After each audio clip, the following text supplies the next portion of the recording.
Hey guys, we are reading chapter 13 of Number the Stars today. We're picking up where we left off. If you remember in chapter 12, Mrs. Johansson has just taken the Rosens to Uncle Henrik's boat so they can be taken to freedom in Sweden. And Anne Marie wakes up and her mother's not home, so she runs outside and sees this figure lying on the ground. And we come to find out that that is Anne Marie's mom is laying there. So that's where we're picking up to see if she's okay, if she's hurt, if she's injured. Yeah, stick with us. Make sure you have your reading response journal ready to go. Chapter 13 is called Run as Fast as You Can. Still moving quietly as to not wake her sister, Anne Marie sped down the stairs and through the kitchen door. Her foot caught the loose step and faltered for a moment, righting herself, then dashed across the ground to the place where her mother lay. "Mamma!" she called desperately. "Mamma!" "Shh!" Anne Marie said, raising her head. "I'm all right." "But, Mamma," Anne Marie asked, kneeling beside her, "what's wrong? What happened?" Her mother pulled herself to a sitting position. She winced in pain. "I'm all right, really. Don't worry, and the Rosens are with Henrik. That's the important thing." She smiled a little, though her face was drawn with pain and she bit her lip, the smile fading.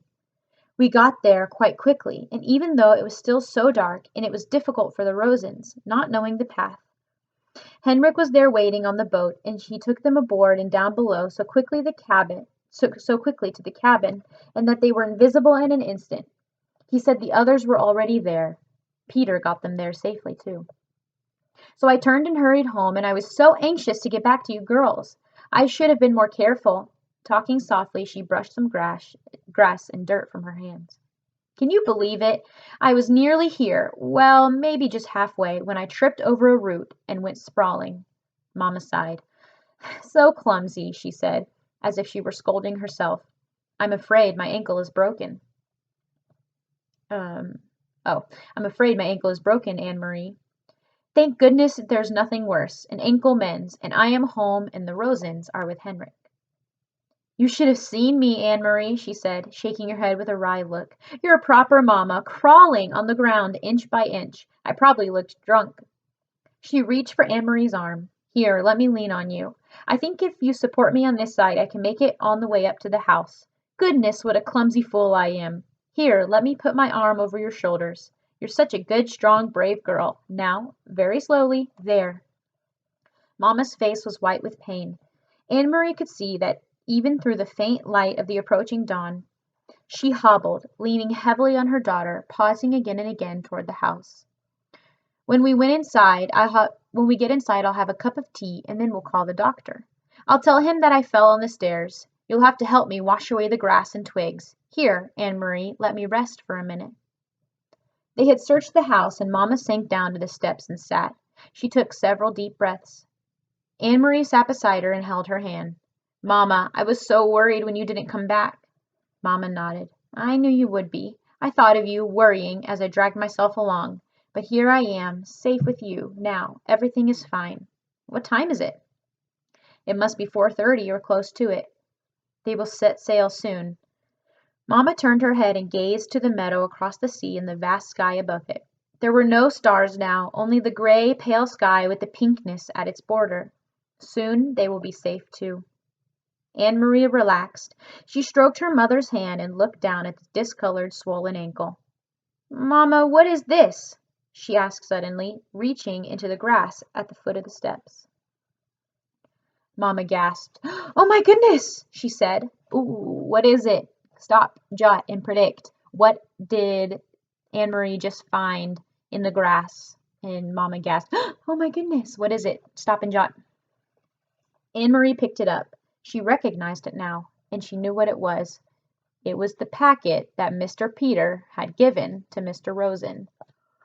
Now, if you remember, when Peter gave Mr. Rosen the packet, he said, this is the most important thing. Don't lose it. And there it is, right there in the grass with Anne Marie. Mr. Rosen tripped on the step, remember? It must have fallen from his pocket. We'll have to save it and give it to Peter. Anne Marie handed it to her mother. Do you know what it is? Her mother didn't answer. Her face was stricken. She looked at the path and down at her ankle. It's important, isn't it, Mamma? It was for Uncle Henrik. I remember Peter said it was very important. I heard him tell Mr. Rosen."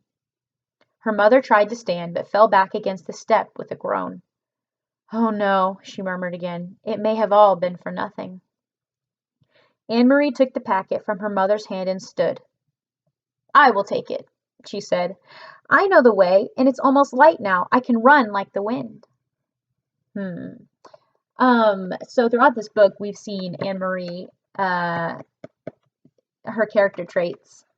So kind of a theme of this book is bravery, right? A theme is kind of the overall concept that the author's trying to teach us. And so we see Anne-Marie kind of step into this role of being a brave girl. Now, she was already brave from the beginning. We saw that in the first chapter when she was with the soldiers on the corner of the street.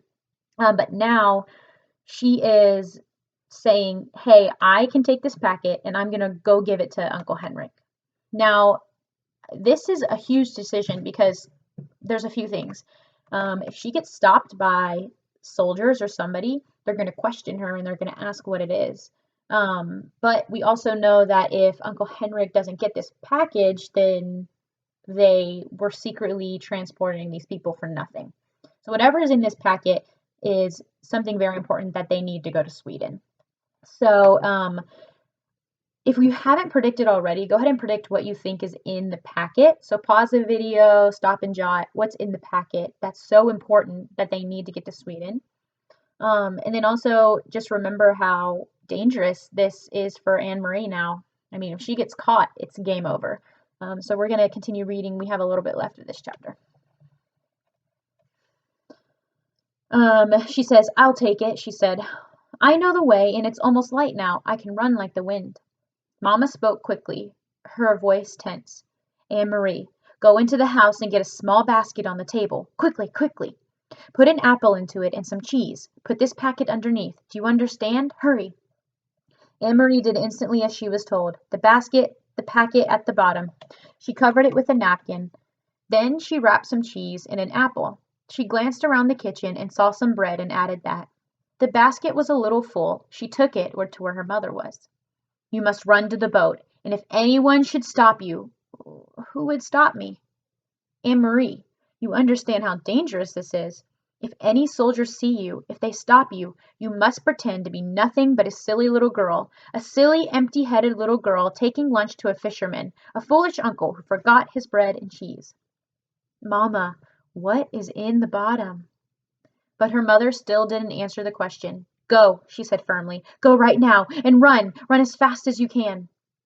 Anne-Marie kissed her mother quickly, grabbed the basket from her mother's lap, turned, and ran toward the path. And that, my friends, is the end of chapter 13. That was kind of a short chapter, but an important chapter because we see a lot of Anne-Marie's character development, how she's turning into this brave girl.